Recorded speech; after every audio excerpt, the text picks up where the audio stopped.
Hello again, everyone, and welcome back to Reddit Aliens. I am your host, John. Thanks for being here. So, we've got a spicy topic coming at you today, so let's get right into it. Here we go. What is the darkest thing you've ever done, but don't regret? Not safe for work. Please remember to like, share, and subscribe. Got into a car accident and had to stay with my mom for a couple of days to figure out what to do. Went back to my apartment. I had 2 roommates and everything was missing from my room. Long story short, one of my roommates had everything hidden in her room. I called and told her the things were missing from my room, and she came up with a lie that a couple girls came to look at my room. I was moving out because of the accident, long story, and that they must have taken my things. She had everything I owned, including my grandmother's perfume bottles stuffed to the back of her closet under her bed, behind her dresser, etc. So I packed all of my stuff up, then took a giant black garbage bag and stuffed as much of her closet in it as I could. Took it to the middle of nowhere, dug a hole, and burnt it. She called, screaming at me that her stuff was missing. I told her the 2 girls must have come by and taken her stuff too. My sister and I went to the same school. She was a year older. This guy was making her life hell, and she was crying a lot, which still is, really unlike her. After weeks of this, my mom told me to beat him up, and I would not be in trouble at home if I got in trouble at school for doing so. The next day, I saw my opportunity when I was in class and watched him walking in the hallway go into the guy's bathroom. I immediately asked for permission to go too. I opened the door quietly, and he was taking a piss at a urinal. I Sparta kicked his ass into the urinal and then just beat the shit out of him, pissing on himself and all. I told him to leave my sister alone or it'd happen again. My sister came home happy that day and never had another problem. She didn't know this happened for about 20 years, not a shred of regret.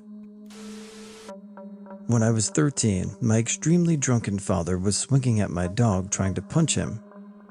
I kicked the old bastard down a flight of stairs, breaking every rib in his left side, some twice, and puncturing a lung. Then I went right back to watching Dukes of Hazzard. About 5 hours later, my mom came home. She asks where Dad was. I told her he was laying on the basement floor. Why? He's drunk, of course. He must have fell. She went down there and bitched at him for about 20 minutes, but he was mostly unconscious. Then she called my uncle to come and help me carry him upstairs. My dog wouldn't let my uncle anywhere near the old man, despite their earlier altercation, so I had to carry him up by myself. I was a big kid. Anyone with even a tiny bit of first aid knowledge, me from Scouts, would know not to do that.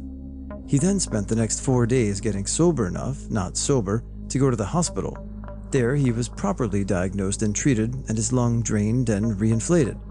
While he was able to smoke right there in his hospital bed, they did not provide alcohol on the hospital's menu, so he went into withdrawal, delirium, tremors and all. Kept screaming, "Get the goddamn horse off my bed. How did that horse get in here?" Used to, in his mind, drive the bed around his old neighborhood like a Packard motor car and describe the sights to people. That lasted about a week. Then, and I don't know how this works, the doctors refused to release him from the hospital and moved him to the psych ward. He spent 2 months or so in there being treated for addiction. During that time, no children, dogs, or wives were physically, mentally, or emotionally abused at our house, not once. For the first time in about 30 years. God, it was blissful and surreal. Eventually, he was discharged, and then much to everyone's shock and utter disbelief, he never drank again, or beat his wife, or abused his children. His grandchildren absolutely worshipped him and competed for his favor. He was kind and generous, and a great source of wisdom and humor for them. They've named their own sons after him, and have his name tattooed on their flesh. Ultimately, he died of cancer, and when he did, I held him in my arms and looked him in the eyes so he wouldn't be scared or die alone. I was his primary caregiver for the last 7 years of his life, and I have 0 regrets. Not that I am one to condone or champion violence against another human being, but this seemed to work out pretty well for this family, so though I wouldn't recommend it, in this very rare instance. Ghosted a guy who was supposed to be my friend. The friendship had started off fine, we became close very quickly, but then the cracks started yawning into weird black abysses. His stories didn't match up to the reality. He always had a new story to tell, and it was always fantastical. He would call me at 3 a.m. and just sob about how his bones hurt, and he could see the shadow man. I was 19 and very confused, very afraid. I couldn't deal with it, and I didn't feel safe.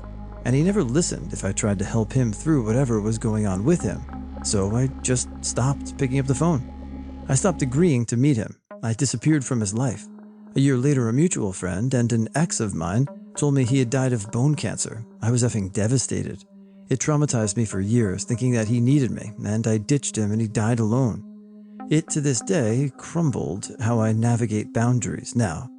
5 years after that, I was told that it was all a lie, and he had never had cancer, or he had it and was in a coma, or he moved away. I don't know the truth, but I do know that cutting those two liars out of my life was the right choice to make. There was a girl I had a crush on, but we were pretty good friends. She was abused by her boyfriend. I won't give up details out of respect for her, but he was a piece of shit. He was older than both of us and very religious, attended the countryside church a lot, and she was 15 at the time. So anyways, one night, she calls me and asks for help. It was around 2 a.m., and she told me she was sexually abused and left stranded in the middle of nowhere in the countryside. I drove there to pick her up and heard the whole story. So we got a poster, or pamphlet, saying the whole story and hung it up on the church's news board. People took notice, but we haven't named the person yet. It was dumb, I know, but we were young and feeling vengeful. Anyways, more girls started reaching out and informed us about this guy's travesty. Turns out he had a thing for younger girls too, and he also assaulted them physically and sexually. We gathered the info and made a wanted poster with his photo and all of the anonymous testimonies, and once again hung it on the church's board. The guy is found dead. Official cause, suicide, but there's plenty of evidence that it was a murder. Edit, justice delivered by someone else, staged as a suicide. We don't know. Anyways, I might be indirectly responsible for this guy's death, but considering how terrible of a person he was, I'm not sure if I feel bad about it. I hit my uncle left, right, and center when he was trying to choke my father to death. I was 16 years old at the time, a very skinny girl. I beat his face, neck, and every part of him that I could target with so much intensity that my knuckles turned blue the next day. I had an animalistic rage that day, trying to help my father get away from his death grip. I hate my uncle even today. I got anger issues because of growing up around him, and I don't regret beating him that day at all. He was physically abusive to his wife as well. One fine day, his wife retaliated by beating him blue with a stick, and he stopped being physically violent toward her post that. I used to work in an office in the US Midwest that shared a campus with a factory. The bathrooms in the office were factory style, very large with many stalls, urinals, and an attached locker room. One day, a while after lunch, I went to the men's room for my afternoon constitutional. Moments after I was seated, the tornado alarm went off. Within seconds, the men's room was filled with every person in my office, as the men's room was the designated tornado shelter. I sat, paralyzed for a few minutes, sweat on my brow, my pants around my ankles, a torpedo loaded in the tube, and suddenly, surrounded by a few hundred coworkers, I realized that no one knew who was in the assorted stalls. With that realization, I unleashed a monster shit. The kind that stinks up entire houses. I could hear my colleagues around me groaning and gasping in disgust. Some of them sounded like they were choking back vomit. One of them called out for Jesus. I knew they were packed in shoulder to shoulder, but I had plenty of room to myself. When I finished, I didn't flush, knowing it would give away the source. I let them all stew in my stink for what seemed like forever. People coughed, gasped, and swore. Finally, the all clear was sounded, and everyone flooded out into the halls. I waited just a moment, flushed, and when I exited the stall, the bathroom was empty. I washed my hands and returned to work as if nothing had happened. The next day, the consensus amongst the team on the floor was that a coworker, Daryl, was the likely culprit of the stinkening. I kept my mouth shut, and years later when Daryl retired, people were still talking about the time he took a shit during a tornado and made us all smell it. Daryl was a lazy piece of shit. I regret nothing, and I'd do it again, given the chance. Well, in this shitty scenario, you really only have two options. One, own that thing, come out and almost puff your chest out and be proud of that giant stink that you just made. Or two, hide, blame it on somebody else, and never say a word. You made a choice.